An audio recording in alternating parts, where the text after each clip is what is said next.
Hello, and welcome to the Daily Almanac for September 14th. So, let's get started.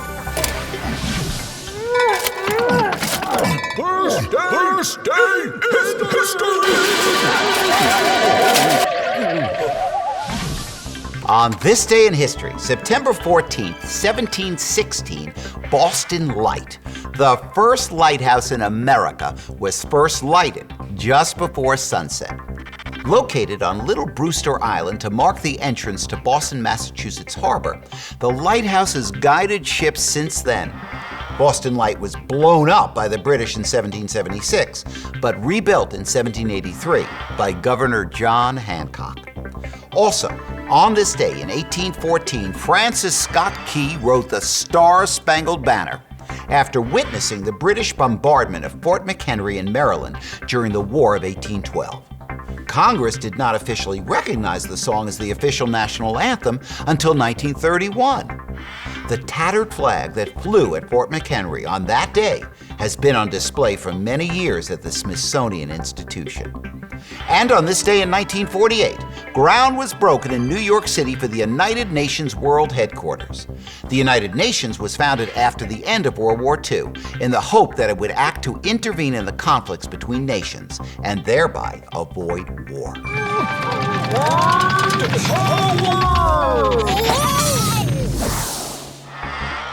Today on Word Power, we'll learn about the word blog. A blog is a journal or a diary on a web page. It's usually a series of opinions written daily by a single person that focuses on a certain topic or theme. For example, a political blog, or a sports blog, or a fashion blog. The word blog started out as a short way of saying weblog, taking the B at the end of web and adding it to log. Though a blog is a very modern invention, the name blog owes a lot to history.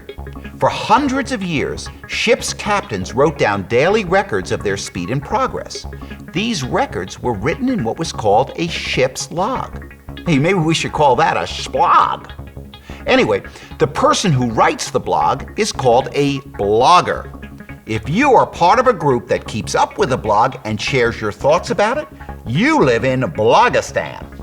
Anyone can start a blog, even you or I. Slim's blog. Slog. I don't know, slog? I don't like the sound of that very much. Do you? Okay.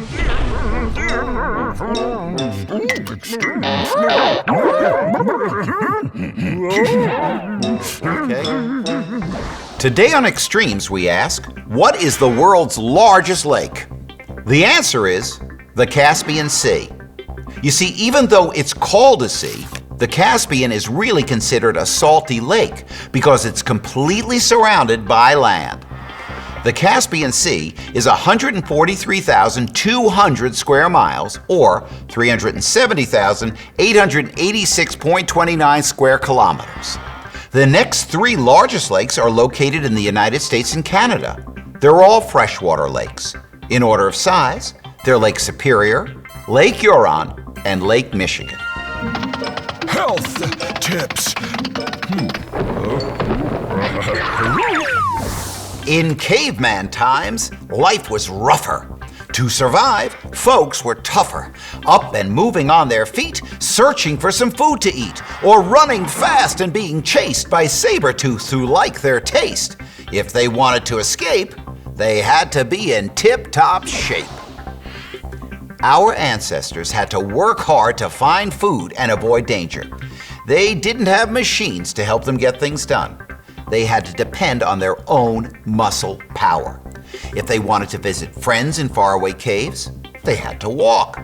If they were cold, they had to carry heavy logs out of the forest to make a fire. If they were hungry, they had to go out and hunt for food.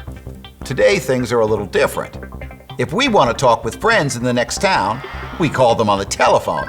If we're cold, we flip a switch to turn on the furnace. If we're hungry, our parents drive a car to the supermarket. All of this makes life easier. However, easier doesn't mean healthier. Nowadays, most people spend too much time sitting down and too little time in motion. All of this sitting down is not good for us. Our bodies are built for action. Without enough exercise, we can't stay healthy.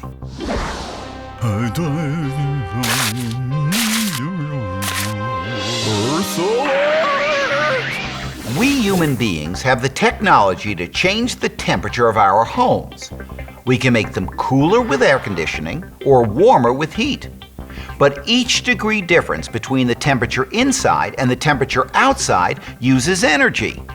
Air conditioning uses electricity, and heat uses oil, gas, or electricity. So if you want to save energy, don't keep your home too cool or too hot. Well, that's all the time we have left today for Daily Almanac. Thanks for stopping by, and I hope to see you tomorrow.